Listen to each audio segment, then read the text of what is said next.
नमस्कार, आप देख रहे हैं एबी न्यूज। एबी न्यूज में दर्शकों आपका स्वागत है। बिहार में विधानसभा के 4 सीटों पर उपचुनाव हो रहा है। सभी सीटों पर जो लड़ाई है बहुत इंटरेस्टिंग है। कहीं जो कोई भी अगर ये आज दावा कर रहा है जो उसकी जीत आराम से हो रही है, तो वो कहिए जो वो धोखे में रख रहा है दर्शकों को या जनता को। कहीं भी कोई भी फाइट में मतलब एक तरह से कहें आगे नहीं है। सब टसल एकदम टसल में है, एकदम कसमक मतलब लड़ाई एकदम कहें जो कांटे की है। चाहे वो रामगढ़ में हो, तरारी में हो, इमामगंज में हो, बेलागंज हो, या कहें जो बहुत स्थिति कहें जो अच्छी नहीं दिख रही है दोनों की।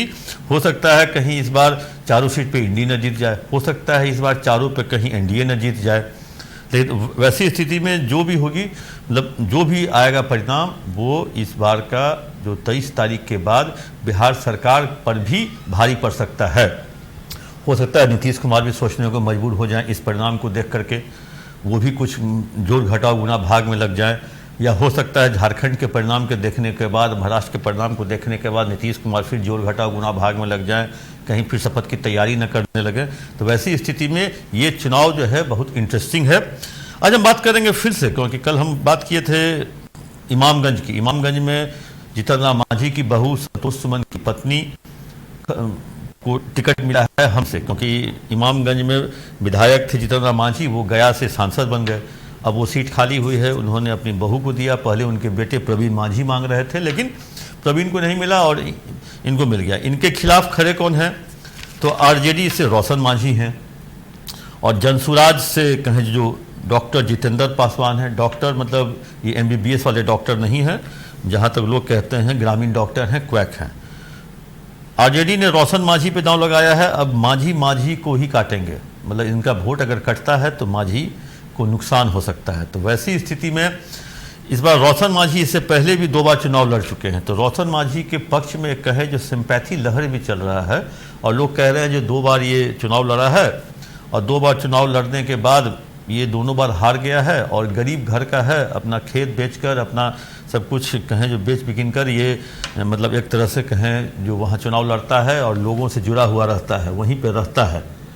और वहाँ के लोगों का ये भी मानना है जो जीतन राम मांझी के परिवार में इतने सारे MLA MLC केंद्रीय मंत्री बिहार सरकार में मंत्री हैं, तो एक बार अगर 1 साल के लिए अगर किसी नए को चुना जाए, और लोगों का तर्क बहुत ही आश्चर्यजनक तर्क है, बहुत ही अनोखा तर्क है जो आखिर क्यों रोशन मांझी को चुना जाए।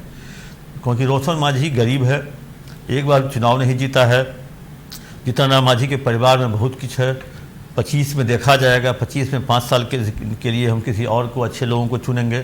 1 साल अगर रोशन मांझी विधायक हो जाता है, वहाँ के लोगों का मानना है, वहाँ के लोगों का कहना है, तो 1 साल अगर वहाँ पे रोशन मांझी के विधायक बन जाते हैं तो कम से कम पेंशन चार्ज मिलने लगेगा। जो एक्स MLA का जो पेंशन होता है वो मिलने लगेगा। मतलब वहाँ के लोग सिंपैथी के नाम पर रोशन मांझी को पेंशन दिलाने के लिए उसको 1 साल के लिए जितवाकर विधानसभा भेजना चाहते हैं।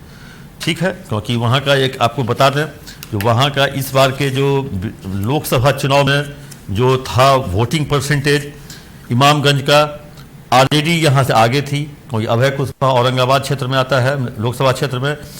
सुशील सिंह वहाँ से खड़े थे बीजेपी से, वहाँ उनको 68,000 वोट आया था, और आरजेडी के अभय कुशवाहा को 70,000।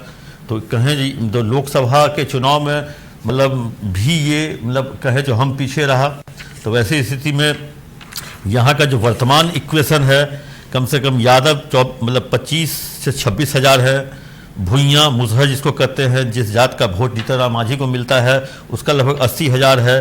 दांगी समाज या कोयरी कह लें उसको, उसका 40,000, पासवान का 18,000, मुस्लिम का 40,000, और राजपूत 9,000। वैश्य बहुत इंपॉर्टेंट है 24,000, क्योंकि वैश्य इस बार कहें जो हर क्षेत्र में मतलब कि हर विधानसभा या लोकसभा क्षेत्र में वैश्य और कोयरी कुर्मी कुशवाहा जो है ये बहुत इंपॉर्टेंट रोल अदा कर रहे हैं। भूमिहार 9,500, ब्राह्मण 7,000, चमार 17,000, मतलब कुल कह ले जो 3,15,000 के आसपास, 3.25 लाख या 3 लाख से ऊपर है वोटर।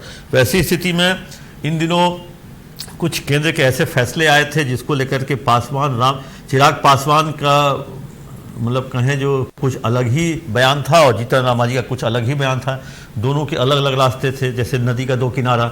वैसी स्थिति में चिराग पासवान और जीतन राम मांझी के बीच में कुछ दूरियां बढ़ गई थी।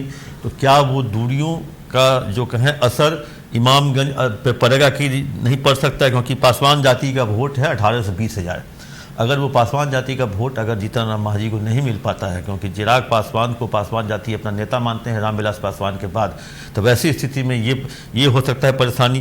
कोयरी समाज दांगी, उसके सांसद हैं अभय कुशवाहा जो वहाँ से जीते हैं, ये औरंगाबाद क्षेत्र में आता है।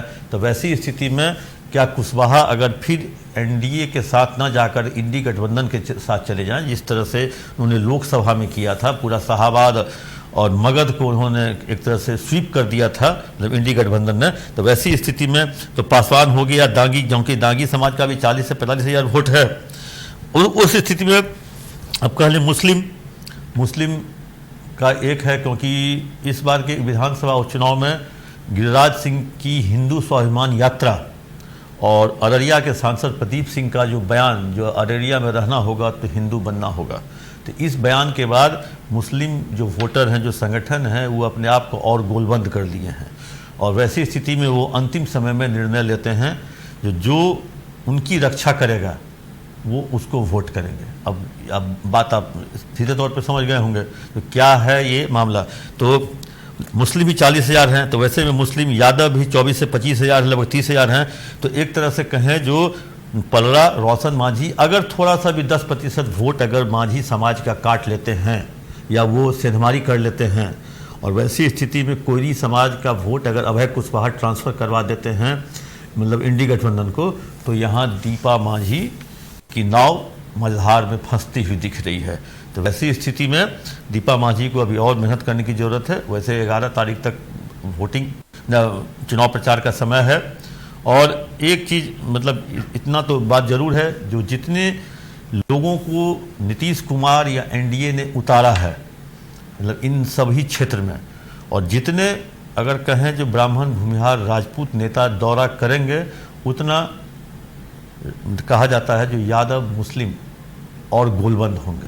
तो वैसी स्थिति में अब देखने वाली बात होगी जो इन 4 विधानसभा के उपचुनाव में किस करवट बैठता है। आपको कहें जो रिजल्ट सबको इंतज़ार होगा, लेकिन दीपा मांझी अभी भी मतलब परेशानी में है, वो घिरी हुई हैं चक्रव्यूह में, कैसे उससे निकले।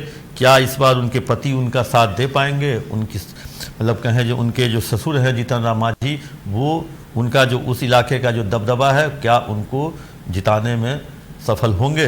वैसी स्थिति के लिए हम लोग को 23 नवंबर तक का इंतजार होगा। बीच में और हम मिलते रहेंगे। आपके अभी और 2 विधानसभा क्षेत्र हैं, तीन हैं, तरारी हैं, रामगढ़ है और बेलागंज पे भी कल हम बेलागंज पे बात करेंगे। बेलागंज का भी मेरे पास बहुत सारा इनपुट है, वहाँ भी बहुत मतलब कहें जो बहुत लंबे, क्योंकि बेलागंज में तो इमामगंज में तो बहुत कम, बेलागंज में नीतीश कुमार की पूरी कैबिनेट वहाँ कैंप कर रही है। और नीतीश कुमार के मतलब जितने भी एनडीए के जेडीयू के बड़े नेता हैं वो वहाँ कैंप कर रहे हैं, और वहाँ लगातार बेलागंज में कैंपिंग चल रहा है एनडीए के नेता का, क्योंकि नीतीश कुमार के कैबिनेट के कई मंत्री की साख वहाँ पे दांव पे है बेलागंज में। ठीक है, बेलागंज के बारे में कल बात करेंगे। आज मैंने इमामगंज के बारे में बात की। दीपा मांझी की नाव मझधार में फंसी हुई लग रही है, लेकिन अभी समय है, हो सकता है उनकी नाव निकल जाए मझधार से। और लेकिन लगातार लोग प्रयास भी कर रहे हैं, एनडीए के लोग, उसी तरह इंडी गठबंधन के लोग भी प्रयास कर रहे हैं। तो अब बस इंतजार है 23 नवंबर का। दर्शकों तब तक के लिए दीजिए इजाज़त। कैसा लगा ये कार्यक्रम आप अपना कमेंट बॉक्स में जाकर जरूर दें।